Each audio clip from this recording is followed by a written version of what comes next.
ভারতবর্ষের কোন আটখানা রাজ্যের ওপর দিয়ে কর্কট ক্রান্তি রেখা গেছে? এই প্রশ্নের উত্তর করার জন্য আমরা একটা বাক্য মুখস্থ রাখবো, তাহলেই আমরা প্রত্যেকটা রাজ্য পরপর বলতে পারবো। আর সেই বাক্যটা হলো, মিত্র পর গামছা ঝাড়ো।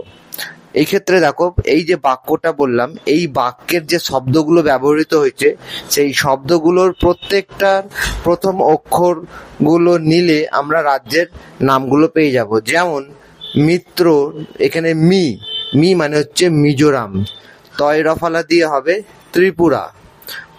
পর, এই ক্ষেত্রে প দিয়ে হবে পশ্চিমবঙ্গ, আর র দিয়ে যে রাজ্যটা পাবো সেটা হচ্ছে রাজস্থান।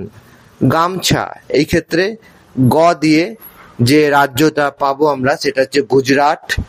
ম দিয়ে যে রাজ্য পাওয়া যাবে সেটা হচ্ছে মধ্যপ্রদেশ, এবং ছ দিয়ে যে রাজ্যটা আমরা পাবো সেটা হচ্ছে ছত্তিশগড়।